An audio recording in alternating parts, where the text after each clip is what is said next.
Title belts to Hall of Fame. Doug and Tommy carved the name. Fists of fury and hearts of gold.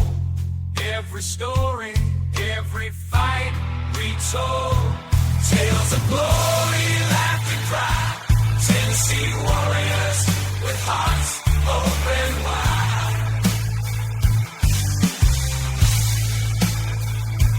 In the ring or on the air, legends living without a care.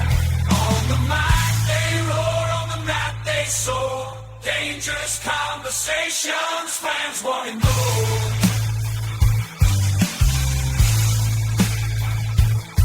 Gas kings ruling the waves. Memphis wrestling raising the stage.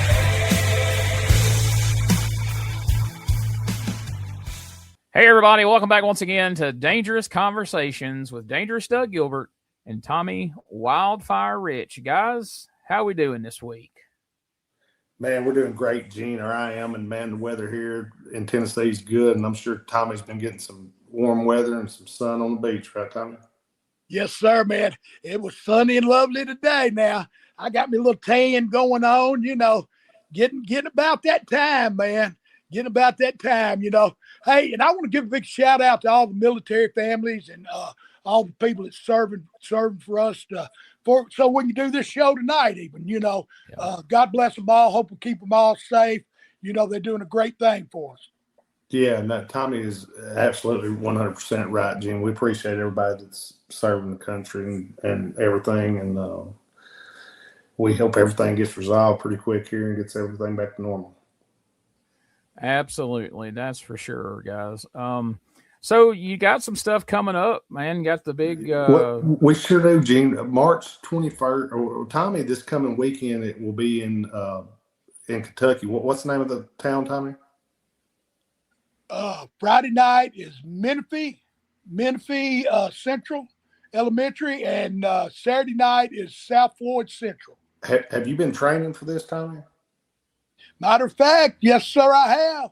I was going to say, I know he's been going to the gym, son. I'm down to my new weight, 240 pounds, baby. I'm back to wildfire shape. Because I know he's been going to the gym, Gene, but he's also in a street fight in Kentucky, I think, right, Tommy? Yes, sir. Big street fight. Hey, and it's a Menifee. It's in Frenchburg, actually, but it's at the Menifee Central Elementary School. And, it's going to be a big night. Yeah, they named it the Menifee Street Fight. So I told him, I said, I've been in some Georgia. I've been in some Tennessee, Indiana street fights, but this will be the first time I've ever been in a Menifee one. And I told him that it's no holds barred. I mean, anything goes, so it's going to be one heck of a night. Watch out. I heard the Menifee street fights get rough, Doug. Yeah, I heard that also, Gene. And Tommy's got that. Then I think he's got some more stuff coming up. But we've got next night, boy, you're in for a good one, too, because it's going to be like a 5-man tag with one woman. So it's a 5-man, one woman tag match. It's the Russians and Miss Ava against Richie Rich, myself, and of all people, NWA superstar, Dadgum Eric Smalls, man. He's gonna be in our corner. He's gonna be our 6th man. So it's gonna be one of them deals, man. It's gonna be a heck of a night there too. Well, that sounds cool. And then we got Gene, March 21st. We'll be close to home, Jackson, Tennessee. It's kind of cool at the Picture Perfect Event Center. You remember that building, right, where we had the Hall of Fame at last year, wasn't it? And they'll be in Jackson on March 21st and April 4th. We're doing a big show at Henderson, Tennessee for the Carl Perkins Prevention of Child Abuse right there at the school in Henderson, Tennessee, in Chester County. And then April 25th, Jonesboro, Arkansas. We're still working on a day before that, which would be the 24th, working on something before that. And then we got May 8th and 9th, St. Louis, Missouri. Tommy and myself will both be there at Fan Fest in St. Louis, and that'd be real cool for Herb Simmons. And then May the 11th, or May the 16th, Lebanon, Tennessee. But anyway, there's a lot of different dates, and we're filling in dates around these. But like I said, Tommy's got probably a couple other ones that I didn't mention. But like I said, we got a lot of stuff coming up, and we're starting to get a little warmer weather. I think people started getting out doing a few things now. Yeah, if you want to keep up with all the dates, make sure that you follow our Facebook page, the Dangerous Conversations Facebook page. We make sure we share everything there. Of course, if you don't have that address, you can go to DougGilbertPodcast.com. We got links to the podcast Facebook page. We got Doug and Tommy's Facebook pages. We got links to the store. I know that I saw some really cool looking Gilbert family T-shirts that's coming out from another source. What's those about? Man, you know what it is, Gene? If you wouldn't have asked me, I would have been able to told you. It's Fighters First is what it's called, and what it is MMA. They've got a select few of the MMA fighters. It's like a fight wear, and then they have a select few wrestlers. And the guy had called me, but it's called Fighters First. And like I said, they started with MMA, and now they went into letting contacting some wrestlers about doing it. So they contacted me, and we come to agreement and everything. And I thought that was pretty cool looking shirts, didn't you, Gene? Man, they are. I'm gonna have to get me one of them. They've got shirts of the whole family, and they got one of you, they got one of Eddie, and they all look really cool. So make sure y'all check that out. There's a link to it over on the Facebook page. You can go click on that and check that out and see which one you want to pick out there. But it's up. Go ahead. I really like the one that's got my dad and my brother and myself all in it. I think it's kind of cool. Absolutely. So something else I feel like we ought to mention here real quick, because both of you guys have been on there at this point. Both of you have been on the Burn 'Em Up podcast and encountered Hot Tamale. How interesting was that? Tommy was on first, and now Doug, you were on here just recently. It's all over YouTube, and you guys are getting some of the most views for your episodes of anybody that's been on there. Is that right? Well, that's cool. Well, I mean, Tommy, what did you think about it? I thought, I was dumbfounded at first, but then once I got with it, it's pretty cool. It was different. I mean, Dougie told me he'd heard it before, and he said it gets crazy.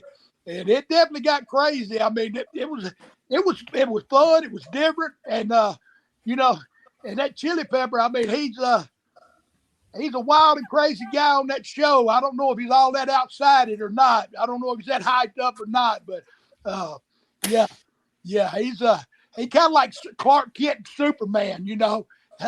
Mild-man reporter by day, and then that Superman when you need him or something. He was pretty wild. One of them crazy times you used to talk about. Yeah, crazy time, yeah. Well, Doug had his bat with him. He was ready. I guess you had warned him that things might get crazy, because Doug rolled in with the bat, and I think maybe Hot Tamale wasn't quite as hot as he normally is when he saw that. No, he asked me, he said, man, what you got that bat for?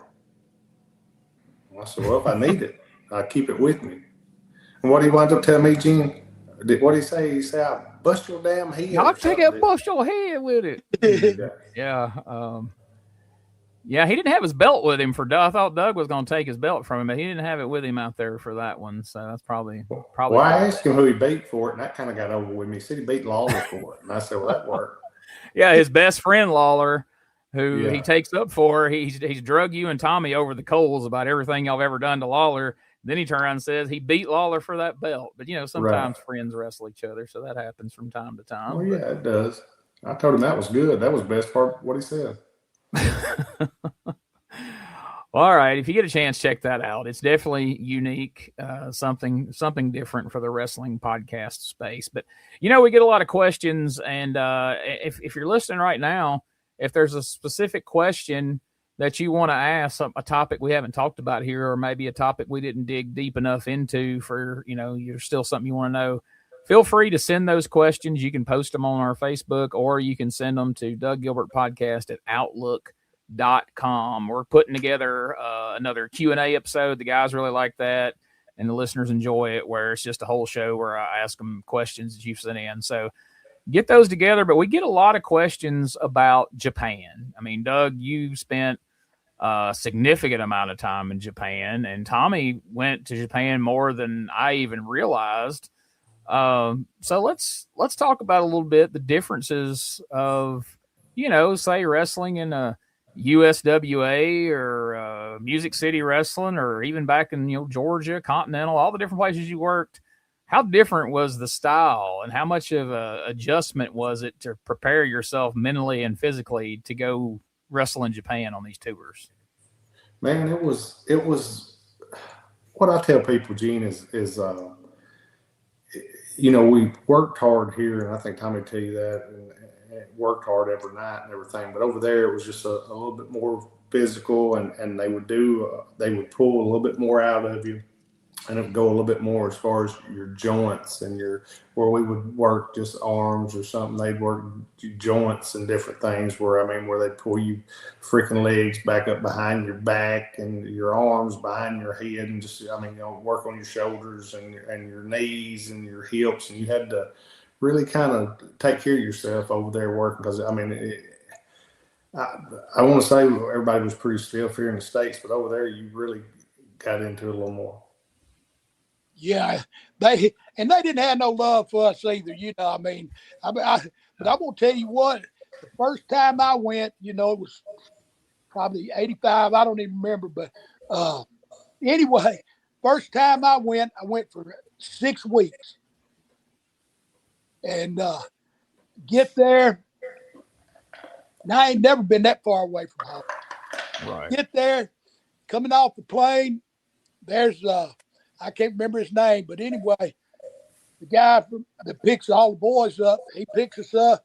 Well, as soon as we start to get on that bus, he asked for our passport. And I thought, my passport, 6 weeks, long time. But he said the reason I'm taking it is so you don't lose it. And I thought, well, that makes sense. But after a couple of weeks here, when I was wanting to leave, you can't leave.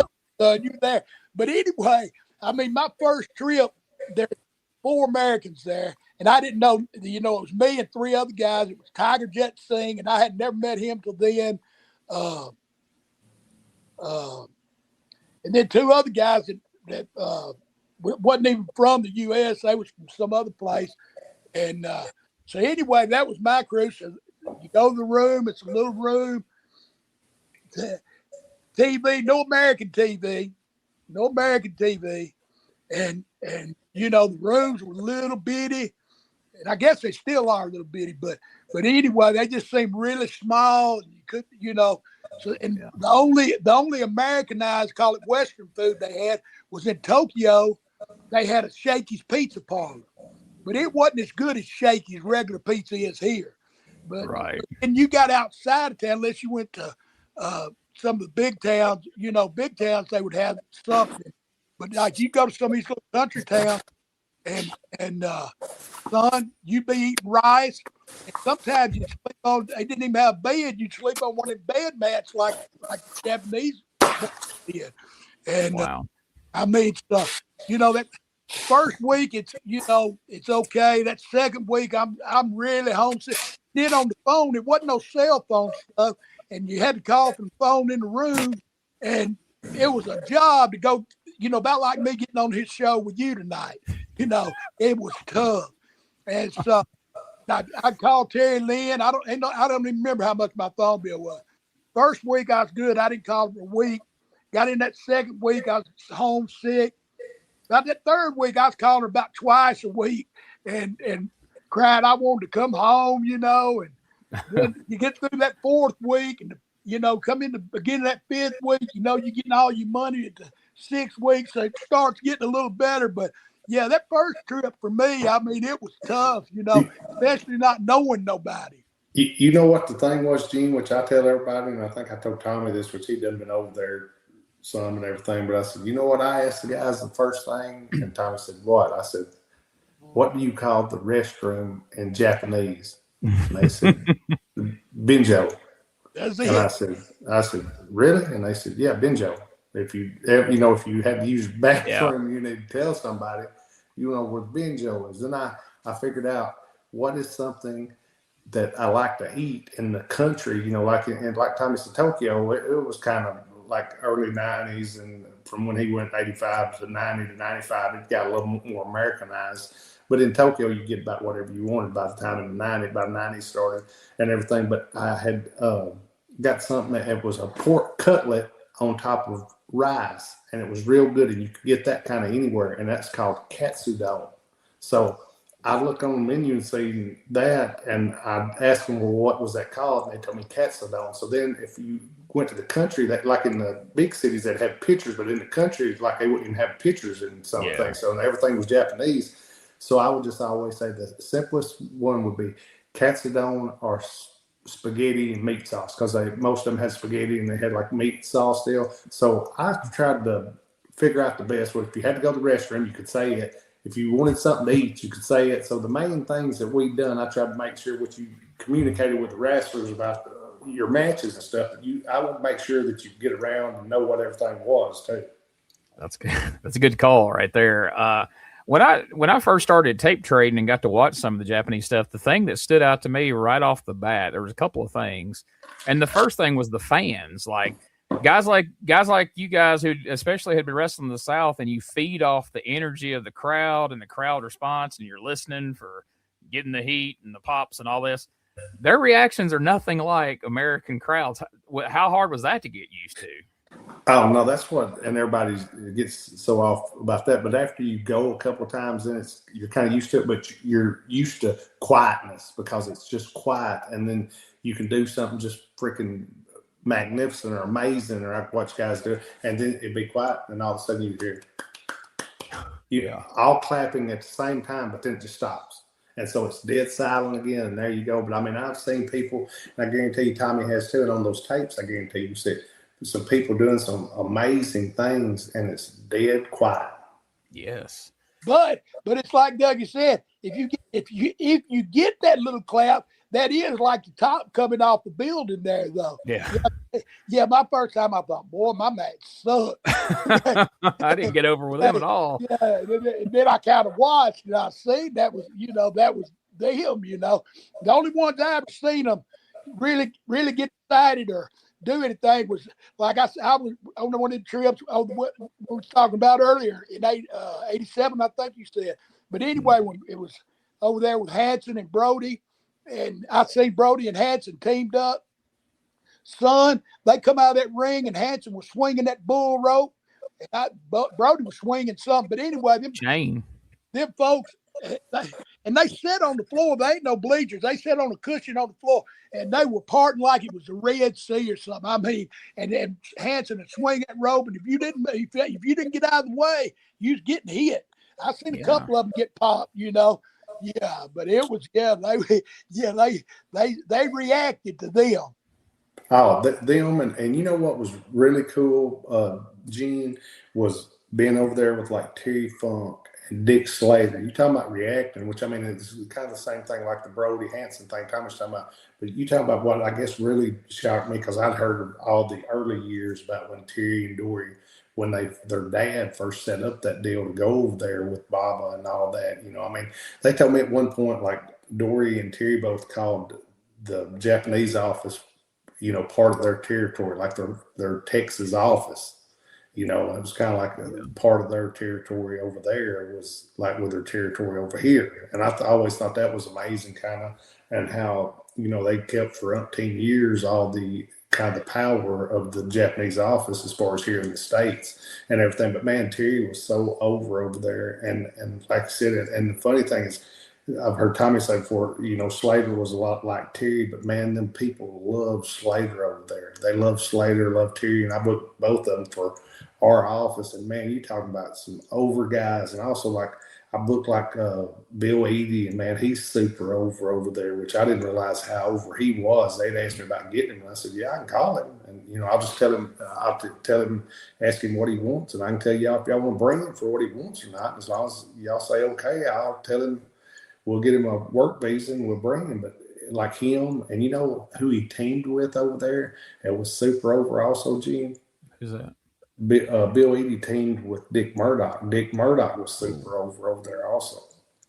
Oh, but now these guys, this little circle that I'm telling you right there, all those guys were super over. And I had never been over there with them for the office until I got them. When I got them, when I got to really see how over they was, and see they would sell shows over there. So I mean, man, I had a great list of talent that I'd kind of choose from, and I'd ask them like who they wanted, and then if I knew them, I'd call them and get them and everything. But we wound up, like I said, Tommy wound up going over there with me 3 or 4 times, and man, we had great times. He had great matches over there and everything. But like on this tour, I bet there's some outstanding matches that you was talking about him on with Hansen and those guys. Yeah, let's take a look at a couple of these here. So it looks like get over there. This particular tour kicked off at the end of March 1988. You start out, Tommy, you're teaming up with Austin Idol, take on Yatsu at Ishikawa on the first night in, 7 minutes 22 seconds. This is part of the All Japan Champions Carnival of '88. So this is like a tag tournament, I guess, ongoing tournament. Next night, you guys wrestle the Great Kabuki and Tiger Mask. And Doug, I know you got to know Kabuki. You were in his retirement match. Tell us a little bit about the Great Kabuki and if you know much about Tiger Mask, of this particular Tiger Mask, I guess I should say. Man, I love the Great Kabuki, which I think Tommy knew quite well also from over here in Georgia and everything. But man, I loved him over there. He wound up being one of the mainstays in the office over there when he come over. Man, he helped me a lot. Like he'd help, he'd tell the Japanese guys what he wanted them to do. And he was kind of one of Asano, the owner's right-hand guys. And man, me and him talked a lot and talked about different guys and who he thought was good. And he was a really good business guy, and he really knew the business real well, which, I mean, he'd been in business all his life, Gene.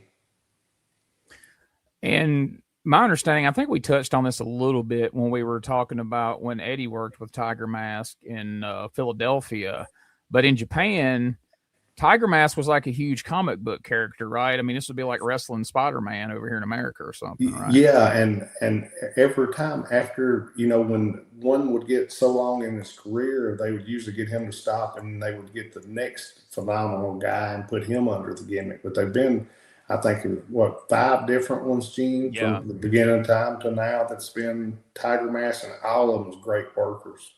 At this point, when Tommy wrestled him, this would have been Misawa. And then later he would take the mask off and continue a career, as Misawa, and then we had a new Tiger Mask step in. How was working with you? Like Doug said, Tommy, you'd worked with Kabuki in Georgia and some different places, even in, I think maybe in Memphis. But how was it working with Tiger Mask in '88? Hey, we pulled the best draw you could have pulled that night. I mean, Austin Idol, he said, "Watch your hair, baby. Watch your hair. Pull the hair, baby." So getting Tiger Mask and Kabuki, because they both were just, a dream. Like Dougie said, a lot of nights you had to fight for your life, and in the later years it wasn't as bad, but like when you first went, first time, you had to not let them take advantage of you and just stand your ground. But yeah, that was a good draw, I remember bits and pieces. I know. They clapped a few times. We got a few little claps out of it. Now, how did Idol like working that Japanese style? Watch the hair, baby. Watch the hair. Pull the hair. The first time I come across a match of you and him in Japan, I thought, I can't believe Idol went to Japan, because I know they said it was almost like a rib when they put him in that, in that angle with Hansen in Memphis, and he worked Hansen for all those weeks, and Hansen just beat the shit out of him in every kind of match you could imagine. I thought, man, after that, I'm surprised they got him to go to Japan. They said he's come back one night and said, if y'all book me against him again, I'm not quitting the territory, I'm quitting the business. And they said, Lawler them said, okay, we won't do it anymore. But they said he just, like in Memphis, it kind of took advantage of him, and I mean, it kind of whooped him all around the thing. Said he'd come back, just shake his head, said, I'm not quitting the territory, I'm quitting the whole business if y'all make me work against you one more time. I think that's what he wanted him to do. Probably so. It may have been the whole idea. Now, here's an interesting name you guys encountered here towards the middle of the tour. 2 nights in a row. One night, you and Idol wrestle Tiger Mask and a guy who most people think of, he shows up in America in 1990 as the Earthquake, but here he's John Tenta, a much slimmer version of John Tenta. But the next night he teamed with Kabuki. How was John Tenta at this early stage of his career? He trained over there. I mean, he was big. I mean, he was big into the sumo stuff too, right? Yeah, absolutely. Yeah, he was big. Yeah, he was a big name. I mean, he was like very well respected over there. Yeah, and he was all right. I mean, he was young, and I mean, we're still alive in here, so he didn't. We made it through it, so I had to be all right. Yeah, bless his heart. He was one of those guys, like when he showed up here in 1990, people looked at him and thought, this guy's like 50 years old, but he was in his 20s. But he's just one of those guys who looked like an older guy his entire life, I think a lot of people attribute him to be a lot older than he was once he broke out over here in the WWF. Right there, too. I mean, he went through the whole 9 yards. I'd probably look old too if I trained over there. Yeah, so talk a little about that. I mean, they had over there, there's like, they call them, green guys over here, but like over there, they call them young boys, and they went through a whole process. Can y'all kind of tell the listeners a little bit about that whole process of how you train and break into wrestling as a young Japanese wrestler, or a guy like Penta who moved over there? Like any guy, as far as pro wrestling wise guys, that any like of your stars over there, every one of them had like a young boy, like the legends over there. They'd have like a young boy that was put with them to carry their bags, like when they was on the road, to wash their tights, to do anything that they needed. They could call on them and they would go do it. I mean, just like they each one of them had one guy, or some of them might have two guys, but they'd be young boys. But during the day, once they all set the ring up and everything, and after they'd done everything that their guy wanted them to do, then they would come out and they would start training. They would train for like 2 or 3 hours a day, Jim, if not 3 or 4 hours. But I mean, like train hard. They would do squats, and they might do 1,000 squats, but they'd have their whole routine. Then they'd get up in the ring after they'd done their exercises, and they'd do rolls and bumps and all kind of different things. Then they'd break down into like 2 and 4 of them and have a little match. But it was every day that ring was set up and there was a show, there was workouts. And like I said, every one of the Japanese guys, and the cool thing about like the gaijins, the foreigners, they'd send 1 or 2 of them. They'd have 1 or 2 to come by and check on us. Do you need anything or whatever? If we wanted to work out with them, we could work out with them. If we didn't, we didn't. We'd go do whatever. But they'd have somebody. And what was cool about the office I went for anyway, they always took care and made sure somebody, there's 1 or 2 to check on, which I'd make sure everybody had what they wanted to. But if they didn't, we'd have somebody there that could take care of us. And I think that's the difference. Where on like around 90 to 2000s, where it was a little different than it was earlier when Tommy and them was over there. And you got to realize too, Gene, I'd met people over there through those years. And when we'd come to the Tokyo area or Osaka area, I'd have different people that could do certain things for us or take us out. And we had different friends and different things. And that made things easier too, and made it more like you wasn't overseas. If you go to a town and all of a sudden there's somebody in a nice freaking vehicle to pick you up and got a chauffeur, driver and stuff, and where do you want to go eat at, or what do you want to do? You want to go hang out and have some drinks or whatever. Then that takes a little bit of that, what Tommy was talking about not knowing anybody and being homesick. Yeah. It takes a little bit of that away from it. Yeah. And when I went with Doug, when I went over there with Dougie, man, shoot, we had a blast. Yeah, it's being there with somebody, especially like, Doug and me. We brothers anyway. So, it was a good wrestling trip, made money, and we had a good time because he had his folks and he knew, and in quite a few towns, he had somebody to take us out to eat or whatever the situation might be. There was somebody there to take care of it. And here's the thing, Gene. All of those shows, I'd say 90% of those shows are bought shows. And the people that buy the shows were like, the office's friend and the owner's friend. So he'd always make sure that they kind of took care of us, or at least ask us. And a lot of the time, me and Tommy might not go out with them, but we would talk to them a little bit. Then certain nights we just take off on our own if we'd see something we wanted to do. But a lot of nights we would go with them. But it was cool just them offering. And you know, certain nights you just kind of want to get away, so you talk to them a little bit, take a picture with them or something. But then we'd go find something we want to do. We'd go do it ourselves. But it was good to have that option.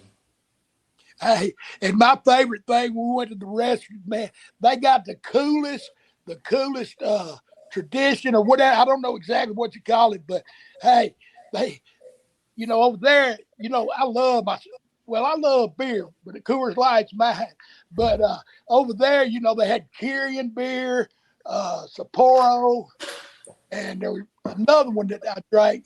But anyway, but that was in like a quart bottle or something, and they'd have little shot glasses, a little bit bigger than a shot glass, but they'd pour you one of them, and everybody would compile. I love to do that compile, man. Yeah, but it was wild. It's a different culture. I mean, but they was all cool. I mean, like we go out to different places, and I tell you what, the Japanese folks can drink some beer too now. Yeah, I mean, they stay. I mean, to drink. Well, of course, they're trying to drink you under the table is what they're trying to do. Trying to get you to go up.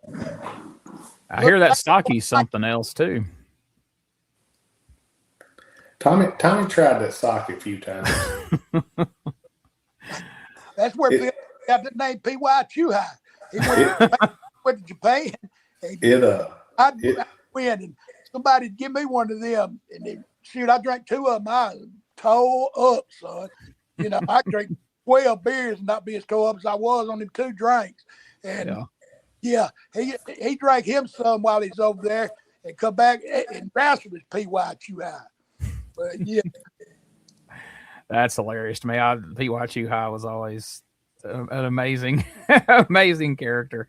Talking about the training thing, something like old school fans remember in Memphis, you would always have guys through like Tarzan Goto and Sato and, you know, Hashimoto ends up there. And those were guys that were being sent over as part of their like training, right? Like they would come and do a tour over here more or less. And it's funny you said that. At one point in the office, we had a Kyo Sato over there too, and I really liked him. And if I'm not mistaken, and I don't think nothing has happened to him, I'm sure if he's still alive, he lives in Kansas City, I'm sure still to this day, right? Gene, you and Tommy, have y'all heard anything? I hadn't heard anything about him the last 10 years or so, but up till then, but I really liked him too, and he was really a smart wrestling guy, Gene. And also, you brought up another name like Tarzan Goto. When Tommy come over there with me, he still worked for our office. He broke away from FMW and started working for IWA and everything. And I worked against him a few times. Tommy worked against him a few times, but he was really always really cool to me. But now he was one of them. I'll say tough guys, but he was one of them guys that trained and was a little bit stiffer, but he was nice. He was a nice guy.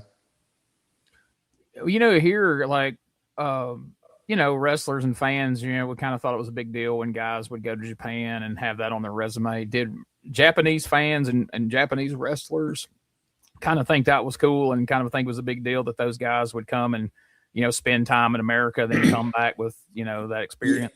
Yeah, they would go back over there, and I'd say 98% of them would go on to be their next stars, Gene, when they'd go back to Japan. And that's why they were sent over here and to Mexico and, you know, all around the States and to Mexico. And it made them a bigger deal and, you know, something that they could really talk about. All of them. I mean, basically, if you look, Chono was sent over here to us in Continental when Eddie and myself was in Continental. And Tommy, do you remember Tokyo Joe? Tokyo Joe. Yeah, he used to live in Canada, but he booked a lot of Anoki and Baba's stuff. They really trusted him a lot and everything, but he'd do a lot for the office in Japan. But he was one of the guys that got the guys from Japan into the States, and him and Eddie was friends, and he'd called Eddie about Chono and different ones, but that's how Chono wound up in Continental with us. Well, didn't they? I mean, that goes way back, them Cindy boys. I mean, I remember, who's that Tojo teamed up with? I mean, That was some that they sent over back when Well, that was Godo and Onita was two that come over here, but they was like 3 or 4 different sets of tag teams, I think, over the years, wasn't they? Gene that Tojo managed. Yeah. Well, I think Tojo teamed with one of the Japanese. Oh, like way back when you're I'm talking talking about a long time ago. Yeah. Yeah, I can't think of who their name is, but I know what you're talking about. And then it was always like that's kind of what led to Tojo kind of staying heel, because whatever Japanese guys were coming through and spending time in the territory, Tojo would be their manager. I mean, it just made sense, for him to be with them. And then I remember it's kind of crazy, Goto and oh gosh, who did you just say that was teaming with Goto? The biggest FMW Onita. They tagged and they did, the second version of the concession stand brawl with Eddie and Ricky Morton, and learned that wild Memphis hardcore style, and then took it, to Japan. I think, we may have touched on this in the past, but that became FMW, and they brought hardcore from Memphis to Japan and pretty much made their careers off that after that, Oh, yeah. Onita made a fortune over there off of that. And that doesn't happen if he doesn't go to Memphis and experience all that there.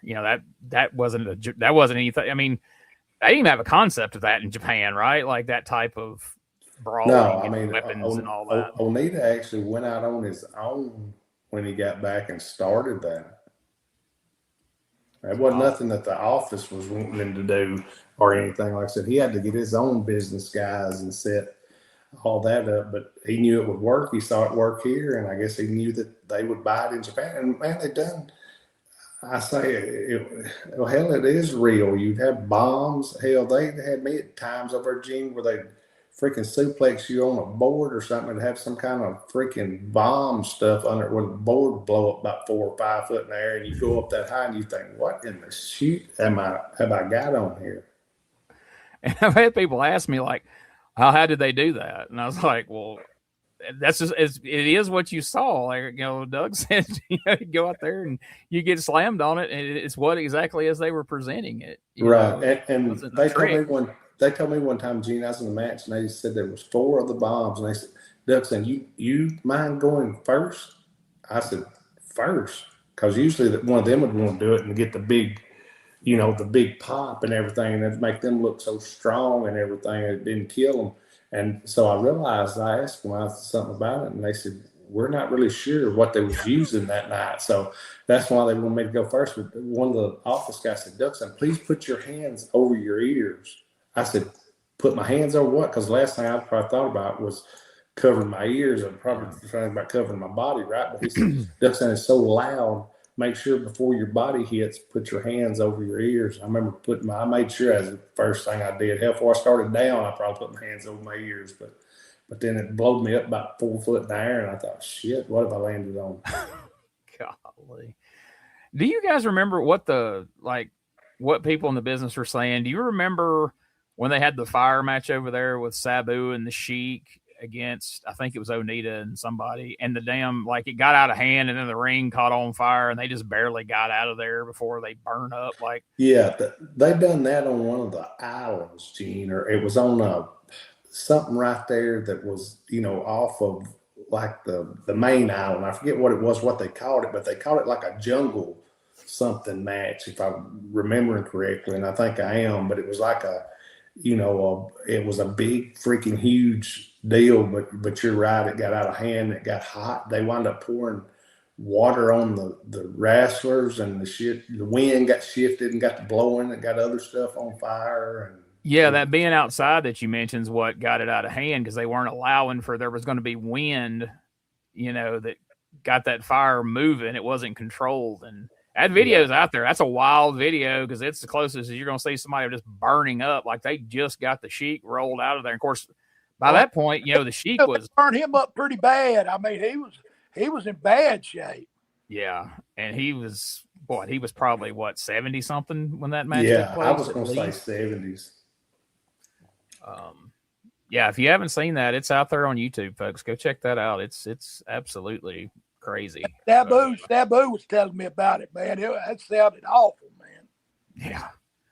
And most of it, Gene, I would say was controlled chaos, but that was uncontrolled chaos, what you're talking about. But most of our stuff, you would say is controlled chaos is what I would have called a lot of that deathmatch stuff that we did. But like I said, there certain times when they went from using pyro things to using bomb, when you change people who's doing the stuff and they're not really sure how they're doing it and you don't know what for sure you're going to get. And the guys kind of just at that point, you do what you got to work with. Now, I know we're talking about Japan, but since we're down this rabbit hole for a minute, I just want to go ahead and ask this because I had forgotten this was a thing, and then I saw a video of it recently where Tommy's wrestling Jerry Lawler in Memphis in 1994 in a barbed wire match. How did you feel about doing it? Like, was you okay with doing barbed wire matches, or was it just a necessary evil, or how did you feel about that? Hey, I just never had no choice. I told Jared I wasn't going to do that scaffold match. I did it. Sometimes we do things we don't want to do. And yeah, that barbed wire was one of the things, though. I mean, I've seen Doug be in a few of them, and he liked Doug. I don't know if he likes them or not, but he gets through them. Where me, I'm just really opposed to it right off the get. I mean, I've had my head busted and everything else, but yeah, some of the matches, barbed wire and heights. I don't know. I wondered back when I was a kid, did y'all know that stuff was coming sometime? Because there's a video, we just reviewed it on an 87 show. We're reviewing 1987 Memphis. And I remember seeing it as a kid is the Fabulous Ones and Paul Diamond.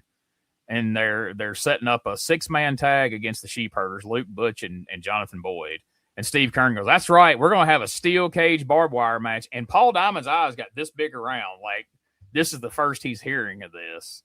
And then, he kind of chills out a little bit. He's kind of acts weird through the whole promo. And I thought, I don't know if Paul Diamond's that good of an actor. Did he just hear about that, or is he just playing it up for the sake of, promoting the match? But the first thing I thought of when we rewatched it recently is you telling me that, you kind of heard about the scaffold match in a promo.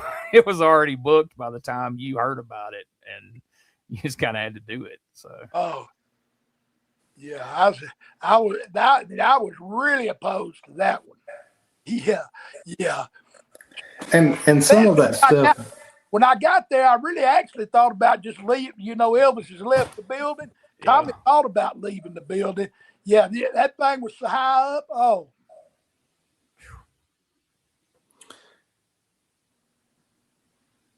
What you about to say, Doug?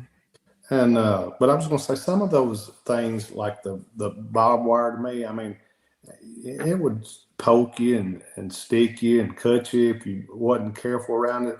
But to me, it was more of sometimes a hindrance to get in your way, and other times, you could use it. You just had to be with somebody that knew what could work that style and not freaking kill you. You know what I mean? If you had the right person, which is kind of like anything that knew what they was doing and would kind of, like I said, controlled chaos, but controlled is the key word there. It would be, I've had some, I think, pretty good barbed wire matches, and I've had some that I just didn't think was no good at all. So I guess it's either one way or the other. Hey, the only thing I found that barbed wire good for is running it and keeping that cow inside that fence is what I found it good for. Yeah. That it never agreed with me because, like Doug said, if you had somebody you could work with, but you had to know how to use it too. I mean, I just wasn't never very lucky with that. Yeah, I mean, it could be a good plot point in a match where, if you built towards somebody going in the barbed wire, you weren't just rolling around in it as soon as the bell rang. You didn't have to do a lot because you're just struggling to stay out of the barbed wire. I probably said this on this show before, but I'll say it again. The best barbed wire match I ever seen was in person. I was sitting in the front row in Columbus. It was Austin Idol against Eddie Gilbert. And they had been building, they had that feud going. I'm sure you probably remember this, Doug. They had that feud going, and it came to the barbed wire match. We're like, all right, Austin's going to tear him up tonight. And usually the heel always came out first. Well, Austin Idol came out first, and he's got his blue jeans on and his weightlifting belt, and he's got his cut off T-shirt. And then Hot Stuff plays, and here comes Eddie out, and you can tell he's got on like 3 sweatshirts. He's got gloves on. He's got a bandana around his head, like he is covered from head to toe. And then the entire match is Austin Idol peeling all these layers off him to finally make that, because he would put him in the barbed wire and, you could tell nothing was happening, so he'd have to tear some more. And I thought, man, that is the most, I didn't appreciate it as an 8-year-old kid or whatever, but years later, when I started to understand the business, like, that is the best psychology of a barbed wire match I've ever seen. And I've never seen anybody else do it but him in that match. Yeah, that was cool, and that was some of his thinking and logic. But I think it was cool, and it wound up at the end of it when you did wind up seeing him put in it. It wound up being really good. Exactly.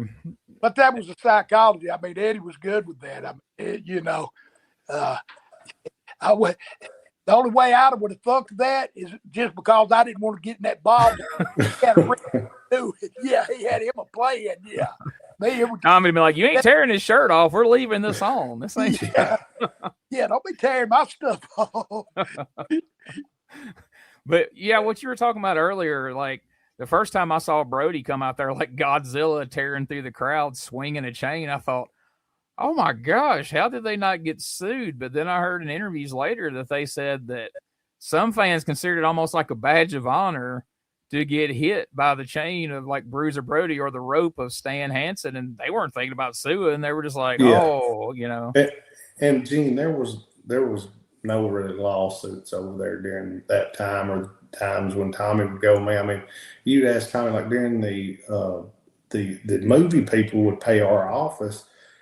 Out of all things, you would never. This was hard for me to believe, for us to play the characters that we did, like the Leatherface character, the Freddy character. They would actually pay the office to do that. Then when they would put movies out and stuff, they would show, pictures of like the wrestling characters, and that helped. Believe it or not, in Japan, it helped the business of the movies and stuff. But you can ask Tommy. We do wild stuff over there and them character stuff and run at them fans, and I do stuff to them that you would never think about doing here in the States and chase them and stuff. And I'd chase a quarter of the building into a corner, Gene, and then I just get away from it. It was freaking crazy how they were just so scared of you and everything. Oh, that actually makes a lot of sense. Hey, but Dougie had them doggone clippers, Freddy whatever Claus. you call them, man. He click them things together, boy, and they start moving. And then he walk out that way. Oh yeah, he was over there as Mr. Cougar. It really makes business sense if you think about it. You put out a horror movie, and those Freddy and Jason and Leatherface movies, you put one out, and then it's 2 years later before you put another one out. So you got to kind of remind people of who they are, and but like if they're out there year round, they kind of stay at the forefront of everybody's mind, and it's kind of like year round promotion for your movie. So it's the American mentality of, hey, I'll sue you if you use my intellectual property. It's hard to believe, but really when you think about it, it actually makes a lot of sense. Yeah, well, it was a cool thing for the office, and I really liked it. Like it was a cool thing for me too. I could go over there as myself. But then, instead of burning yourself out all the time, you go over there under the hood and be under the mask for a good portion of the time, and that keeps you fresh. And as funny as that sounds, as silly as it is, I think it sure helped with the longevity and being able to go more. And like I said, as far as booking guys, it helped. You can change from who you are to a different character and change some other guys and change some things around, and just made everything a little bit fresher. Hey, and I'm gonna tell you what, Freddy Cougar probably went over there at 2:30, and when we left, he probably about 2:15, because it was hot on that Freddy Cougar mask. He come out. He earned his doggone money. He was in charge, running. And he get under that thing. I remember that. Yeah, you remember how you sweat under that? Yeah, it was something. Gene, and shoot, you'd have to go, every match over there when you went at least 20 minutes probably at minimum, and like a lot of them was tag matches with the monster stuff, but still just being under there for 20 minutes. I remember getting back to the dressing room and I had a thing around my neck that was over the mask, and I just kind of ripped the mask off when I'd get back to the dressing room every night, and just steam would come out off my head from that rubber, the rubber part of the mask, and it was sure hot. But like I said, you kind of kept your wind about you, and you have to, like I said, you have to make sure you breathe and just try to slow your breathing, your heart rate down as much as you could. Plus, as Freddie, you're wearing a freaking sweater on top. Yeah. You get that rubber mask and a sweater year round. It was, like I said, you just tried to keep just keep yourself calm. And like I said, it was kind of being almost like trapped in something. You just wanted to keep your breathing slow as you could and not panic, whatever you did. I don't think I've asked you this on here before, but I didn't realize this till just a few years ago. I was going through some DVDs and I found this, I think it was IWA. It was a tag team tournament, and I pop it in, and here's Dick Slater and Japanese wrestler. I don't recall who it was. And here comes their opponents, and it's the Dark Patriot and Brian Christopher. And I didn't realize Brian had went to Japan. Are there any fun stories about you and Brian being over in Japan, and how did he like it over there? We went for 3 weeks to the tag team tournament, and they would have every year like a tag team tournament, like in say October, November one. And Brian had been asking me about going, and I said, "Man, you want to go in the like later on in the year in the tag team tournament?" And he said, "Yeah, when is it?" So I can tell him. And so I told him when it was, and he said, "Yeah." And then he wound up going with me, and we had a good time and everything. We went out and had a good time and everything. He worked hard and everything. We worked the night that you're talking about. It was Slater and Araya, I think is what the guy's name. And it was I think we worked with Slater at Cork and Hall, and I think it was pretty full. I think that night by the tape, did it look like a it was a good crowd.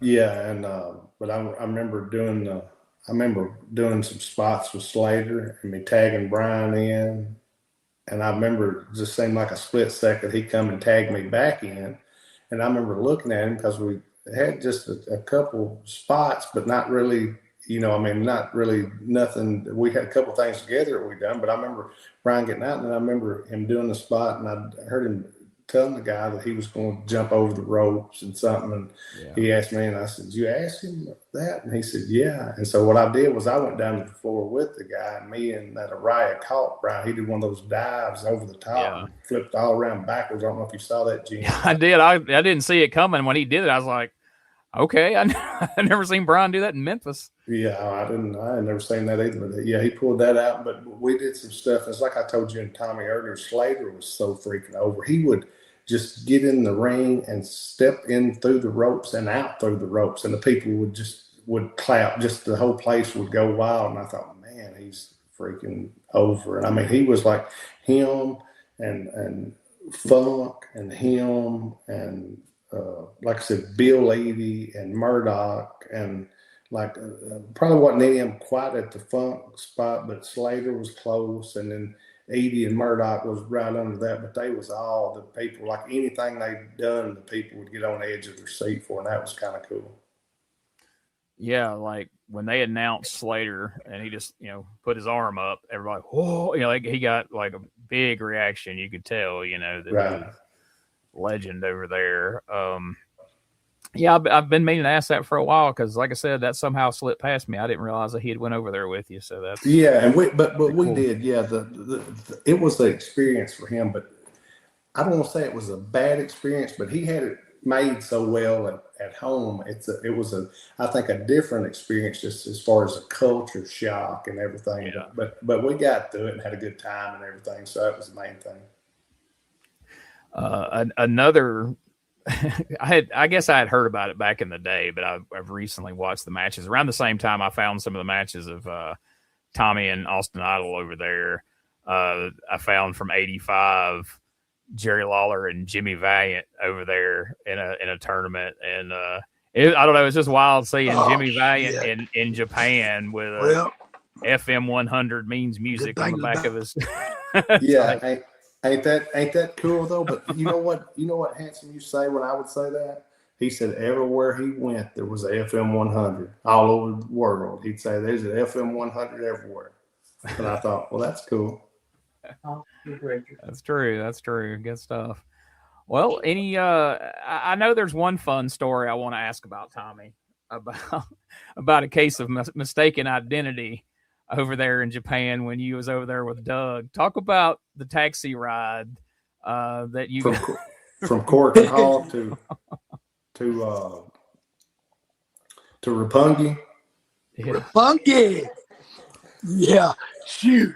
Well, So we leave Cork and Hall, Gene, and we walk right outside. You got to get in that elevator and go down. So it's me and Tommy and two of our buddies that's from Canada, and that we're going to Roppongi. That's where Hard Rock Cafe and a lot of places, restaurants and bar type places are and everything. It's where all the like Americans and Gaijins foreigners go to. So we go down, and I think Tommy actually probably stops the taxi, or we all got our arm up, and the taxi stops. Well, me and mine and Tommy's two friends, they said, Tommy, you get in front, you have more room, we'll get in the back. So I get in the middle, and they get on each side. We all jump in. Tommy grabs the front door, pulls it open. Now, Tommy, you tell Gene from here what happened. We get in. Well, them three get in the back, and so I get up front. We going. He can't speak a lot of English, so they shake, bow at you a lot. Yeah. And I'm doing the same thing. He said, and he looked at them. He said, "What do y'all do?" He said, "I said wrestle or something." He said, "Them three do." He said, "What do you do?" I said, "I wrestle." He said, "No, you're a rock and roll singer." He said, "You Bon Jovi?" I said, "Yep, I'm Bon Jovi." Anyway, we got down to Roppongi, and we talked and laughed. So anyway, he said, "We would get out of the car and say, how much is it?" Shoot, it was on the house, man, and that was a pretty good ride down there too, with all of us in there. I mean, he gave us a good little deal, man. I mean, it was cool. But he thought I was Bon Jovi. He didn't think I was no wrestler. I was a rock and roll star in Japan for one night.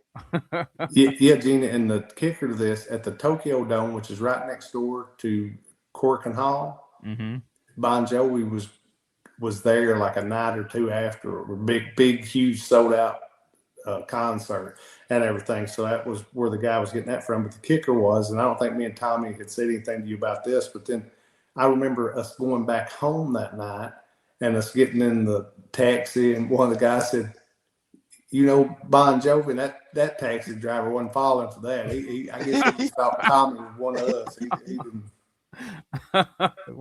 worth a shot for another free ride, I guess. Right. There you go.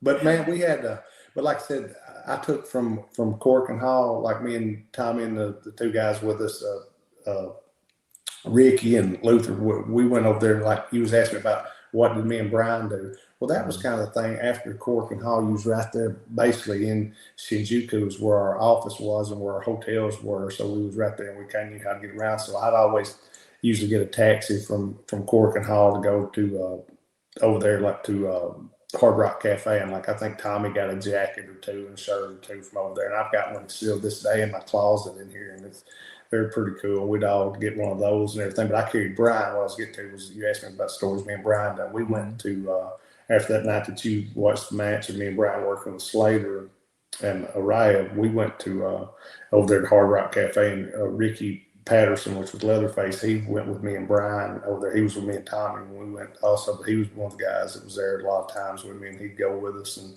me and him and Brian went over to Hard Rock Cafe, and the funniest thing, and I remember thinking it was funny anyway, I don't guess it was really funny, but I remember them coming around asking us what we want, and like me and Ricky ordered beer, and you know what Brian ordered?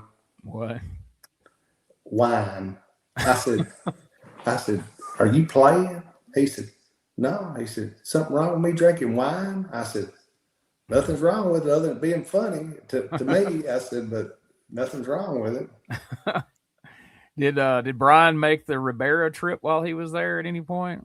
Yeah, me and him went to Ribera one night and everything. That was which, Rivera just kind of get in the way, just watching the tapes, because all Gene that's ever on their TV was wrestling. But it was kind of cool, because if you hadn't saw it or whatever, you see all the wild stuff, the stiff stuff that they do, just watching it, kind of getting you away. And like I said, they always, whatever we want. I remember getting a couple extra salads, like me and Brian, as far as getting the extra shit, but they give you, whatever you ask for, they give you there. And like, I was in pretty good with them. Like, I'd carry the guy. Like, he'd give us, me and Tommy and all of us, jackets and shirts and different things. And I'd carry him like every once in a while. They loved like Nike shoes and stuff. And like the son that run the one, he was the one that I was in good with. I'd carry him a box of shoes like once or twice a year. And me and him was big buddies. That's cool. If I ever get to go to Japan, that was always on my list of where I wanted to go, because I just thought that was so cool that there was a restaurant with all that wrestling stuff in there, and then everybody wore those jackets and everything. So, well, you're gonna laugh, but one of the guys that was the director where I used to work at, he went over there with his wife, and she had to go on a company trip over there. And he went over there, and one of his main things, one of the first spots he went to was Rivera. And when he got back, he called me and said, "Man, I can't believe y'all's pictures are really on that guy's wall." But he looked like the pictures of me and Tommy and all of us, and he's got them, And I said, well, I used to tell him he just did that when he saw us coming on the tours. He put them back up, and everybody laughed when I tell him that. Here they come, hang the pictures. Right. Oh man, well, I knew there was plenty of stuff to talk about, for Japan for a show, and we did one night, Gene, one night, I don't mean to interrupt, but we did one night. We went to this little side road. I think it was supposed to be like a karaoke bar or something. Me and Tommy went in there, and somebody had put a couple of them chew highs on his rear end, and all of a sudden, next thing I know, he's up on the bar, and the bar is small, and the bar probably weighs about what me and Tommy weigh, and but there's a post going up the bar like to the ceiling, and Tommy had hold of that post, and he was leaning one way or the other, and the next thing I know, he climbs off of it and steps in his chair and steps on the floor. And he walks outside, and I was just kind of smiling and everything. Then I didn't see him for a while, and I went outside to make sure he's all right and everything. He was coming back in then. He was ready for more. He had to get a little bit out of him to get something back in him, though. I was hollering. I was looking for that deuce and a quarter. I was hollering, Buick. Oh man, good stuff. You talking about a funny story? That next day, I remember saying something to him about. He said, "Don't even say nothing to me about that." Oh, had that log trip. Oh, I didn't feel good. But yeah, there's plenty more stories too, Gene. We had to, riding that bus. One thing about it, you go out and get on like a lot of those tours. It was 3 and 4 weeks and stuff. You'd stay on the bus half of that time. But I mean, we'd have hotel rooms overnight, but you might not get to the hotel till 2 or something. Then we get up and maybe. But I didn't just go to the bars and hang out. I did do a little of the culture stuff too. I went. They had a Geisha Girls show. I went to the Geisha Girls show. I did that. They took me up on the stage. I was part of the little routine thing. We got a picture of that somewhere. We got to share one day. We did other stuff too. We went and see some of the sites too, though. I mean, it's cool, man. Going to some of the stuff we went and did too. Oh yeah, no doubt. I mean, because I know a lot of times there's not necessarily time to go see all the, like, if somebody sat and asked you about all the places you guys have traveled to, and then you had to talk about the stuff you actually got to go see, I know that, you're usually on a schedule and a time crunch, and there's probably a lot of things, a lot of places you wish you'd had time to see, but that's cool that, different times you were able to make that time and, make memories in the process.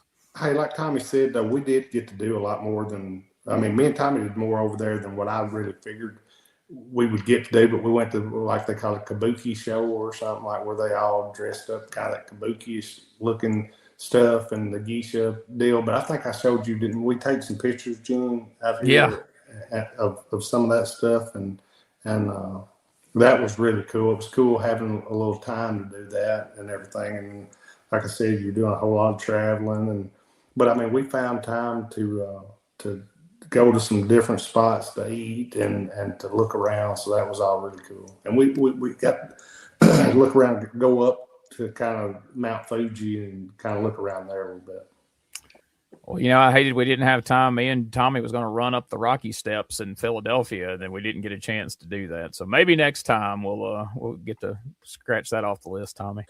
Well, hey, and if anybody out there now, this is a good time for some questions. So y'all get them ready now. If you got some questions about Japan, man, there's some good stories there. So you got any questions or any questions about anything else, give us a holler, man. Holler at Gene, holler at Dougie, holler at me.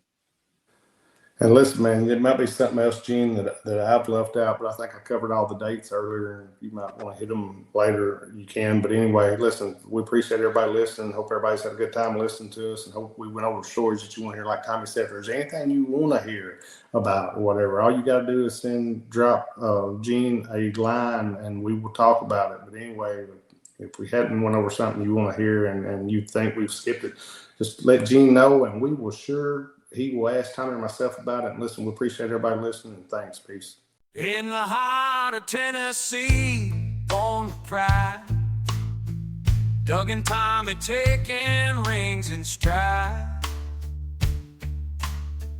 Memphis legends never backing down. Wrestling warriors, they wear the crown. You scurry away, glory in their veins. Fighting legends breaking chains.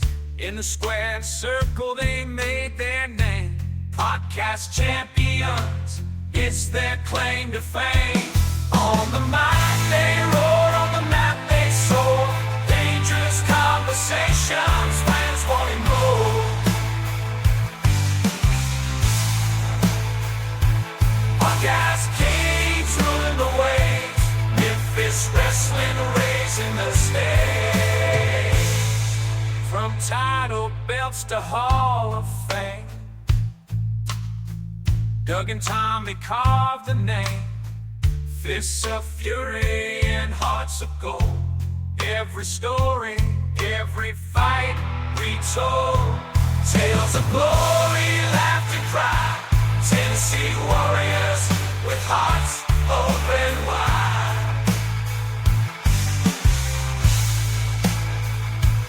In the ring or on the air, legends living without a care. On the mic they roar, on the mat they soar. Dangerous conversations, fans wanting more.